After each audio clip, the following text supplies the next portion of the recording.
Hello there everyone. So in today's episode of Grown Adult Talks About Children's Trading Cards, I had an idea, I had a fun idea. What if I set myself the ridiculous task of zero budget for a gate ruler deck? And I say zero budget in the sense that the singles in base rarity are ridiculously cheap. So I thought, let's set myself a completely arbitrary limit. Let's build a pauper deck, a la Magic, and that's what I did. I've built a pauper deck. This is going to be the first of a few, I think. But yeah, I thought this would be a fun challenge. So here it is. Enjoy, and let me know what you think in the comments down below. And of course, thank you to Sundial, my semi-another supporter. And if you want to pick up some Gate Roller product, please use my affiliate links in the description. Subscribe to the channel, and I'll see you guys later on. Well, you'll see me in the past now, because I recorded this before. Just get to it. Okay, so this is going to be the Pauper Highlander deck. As you saw in the intro, the premise is basically you got like $10-15. You wanna play some Gate Ruler? Well, here's what you can do with $10 to $15. So I'm gonna go by level. Starting with the counters. First we got I will say this this does include starter deck cards, so it might be a little difficult to get it for 10-15, but I feel like Pauper, it's, you know, 3-star and above is sort of forbidden, and then everything else is fair game, is my interpretation. Anyway. One Milky Way Patrol here. This is because the counter is quite nice to rest an enemy unit. That you get better options in set 2, but at the moment this is kind of one of the best ones you have. Then we have got one Ed. Again, it's an okay counter. It's just a body, and it's a level 0 counter that can potentially remove something. So, yeah, that's why we play it.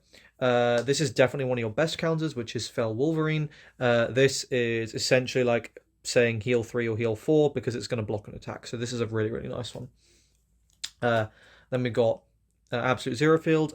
This is a pretty meh counter, but it's going to be one of your reduced to zeros, and that's really important to have access to.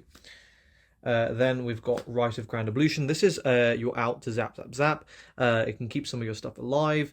This is just generally quite a nice card, and potentially it can save you with the counter. That can keep you alive. It tends not to, but it's an option. So those are level 0 counters. Onto the actual level 0s. Best vanilla in the one of the best vanillas in the game. 2 strike. Really annoying if you've got a bunch of militaries up. Gain advantage. Keeps your stuff alive. 2 strike. And gain advantage. That's it for the Imagine front ones. Then onto the Volnar ones. This is just, it's got 4 attack. So yeah. Then 1 Flying Shield. This is one of your nice defensive pieces you get from Volnar, and this has 5 HP, so it's really annoying to deal with. And then we have got Lizard Man. This is basically Kamaitachi Joe for all intents and purposes. Yukiona. This is a 4-3, which is quite nice. A 2-4, again, quite annoying to deal with. One of your few nulls. This is quite nice if your opponent just pops it. They might just end up really regretting that. It can be good, and it can also just do that last little bit of damage you need to remove something. But more often than not, you're going to want your opponent to pop it. This is going to get you stuff back, which is really, really nice. And that's it for the level 0s. On to level 1, starting with the counters again. We got Blast Cannon. This is one of the best counters in set 1 format. And then we've got a an Aether Ray Gun. This is 3 deals 3 damage, can remove quite a lot of stuff. Onto Volnar, we got a Forbid. This is an amazing card. And then we got a Shalsana's Shield. This is again another one of your nulls. You're sort of forced to play all the ones you can. And then for the Imagine counters at level 1, we've got Rite of Cardinal Cleansing. This is going to be doing some set popping, which is quite nice. If you can like drive this at the start of the turn, like deal with a form of removal and then slap down, for example, a Goldizer, your opponent's going to be having a bad day. Onto the ones. The proper, we got Mr. Obsolete. This is just going to help keep you alive. Good vanilla. Reduce any damage to 0. This is like your best. This is really your best null in the deck. Golden Hound because it's 2 strike. And a beast. Boltaurus because it's a vanilla and it's also a beast.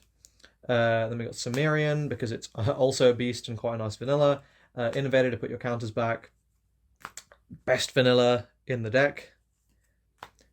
Potentially can swing a game if you're like, it's not swing a game, but like it's decently statted and it can rip cards in your opponent's hand, so like it's okay. Then onto the level 2s. Over the counters, we've got Photon Torpedo. You're typically going to be using this to pop sets, but it can burn, which is quite nice. And then we've got double Excalibur, which is again another piece of removal. This is going to help buff your beasts' stats, which can be important. And this reads heal, so quite nice there. Then for the actual level 2s, we got one Sarai. This is a defender, so it's quite good. Oxonirago vanilla. Zabarios, that is vanilla. This is a 5/5, so it's quite nice. And another vanilla. Finally, onto the level 3s, and these are sort of your big hitters. We've got one black hole alert. Yep, that's going to board wipe your opponent, so that's usually quite good.